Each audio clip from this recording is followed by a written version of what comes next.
राजस्थान के एक दूर दराज गांव बेरवा में एक पुराना हवेली नुमा घर खंडहर बन चुका था।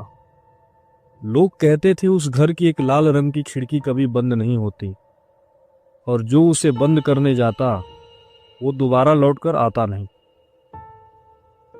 गांव के लोग उस घर से दूर रहते थे, खासकर रात में लोग वहां गुजरने से भी डरते थे। एक दिन गांव में मैं और मेरा दोस्त अर्जुन, वो एक यूट्यूब वीडियो बनाना चाहता था हॉन्टेड प्लेसेस ऑफ इंडिया पर। मेरा नाम मयंक, अर्जुन मेरा दोस्त था। बचपन से ही हम दोनों स्कूल और कॉलेज एक साथ कंप्लीट कर चुके थे।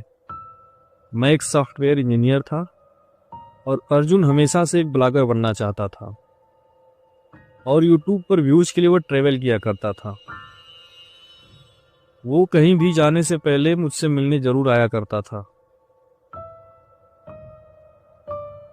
गांव में ही हम एक तालाब के किनारे एक दिन बैठे हुए थे। अर्जुन बहुत ही एक्साइटेड लग रहा था।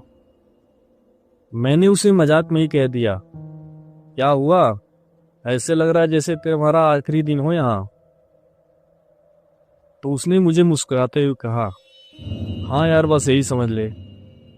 मैंने कंफ्यूजन में होकर पूछा, मतलब क्या बोलना चाहता है तू? फिर उसने मुझे ही एक्साइटेड होकर और कहा, अरे यार, मुझे एक नई कहानी मिली है और उसके लिए मुझे राजस्थान जाना पड़ेगा। मैंने पूछा, राजस्थान? उसने बोला, हाँ राजस्थान। वहाँ एक गांव है बैरवा, सुना है वहाँ एक हवेली है जो सालों से बंद पड़ी है, लेकिन लोग कहते हैं उस हवेली में एक खिड़की है जो कभी बंद नहीं होती। मैंने उससे बोला, क्या अगर यह सब सच है तो आज तक किसी भी न्यूज़ चैनल में या किसी सोशल मीडिया पर इसके बारे में जिक्र क्यों नहीं हुआ? तो उसने मुझसे बोला, सच है या नहीं यह तो वहां जाने के बाद ही पता चलेगा, और रही न्यूज़ चैनल या सोशल मीडिया की बात, तो हो सकता है गांव है इसलिए किसी ने ध्यान नहीं दिया हो।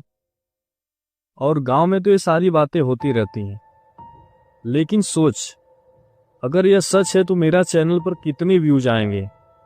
मैं कुछ बोलता उससे पहले उसने मुझसे कहा, अरे यार, तू इतना क्या सोच रहा है, मुझे कुछ नहीं होगा, मैं आ जाऊंगा वीडियो शूट करके। पर न जाने क्यों मुझे कुछ ठीक नहीं लग रहा था। फिर भी मैंने अपने मुरझाए हुए मन से उसकी खुशी देखकर मुस्कुराते हुए मैंने उसे बेस्ट ऑफ लक बोला। फिर हम वहां से अपने अपने रूम चले गए। दूसरे दिन अर्जुन उस गांव में पहुंच गया। दो चार पुराने बुजुर्ग एक चाय की दुकान पर बैठकर कुछ बातें कर रहे थे। उन बुजुर्गों की बातें सुनकर लग रहा था उस हवेली के बारे में बात कर रहे हैं। पास ही खड़े अर्जुन ने जब हवेली का नाम सुना तो इस चाय की दुकान में जो बेंच लगी हुई थी वह वहीं बैठ गया। उनकी बातें ध्यान से सुनने लगा।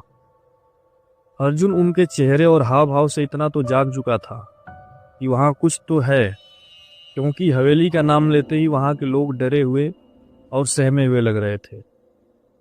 लग रहा था मानो जैसे उनके अंदर एक खौफनाक डर बैठा हो। उनकी बातें खत्म होने के बाद एक बुजुर्ग ने अर्जुन पर ध्यान दिया और फिर कहा, बाबू, नए आए हो क्या यहाँ? अर्जुन ने कहा, हाँ चाचा जी, मैं यहाँ अपने काम के लिए आया हूँ, वीडियो बनाता हूँ। जिस हवेली के बारे में आप लोग बात कर रहे थे मैं उसी बारे में यहाँ पता करने आया हूँ। अर्जुन की बातें सुनकर उन बुजुर्गों ने अर्जुन से कहा,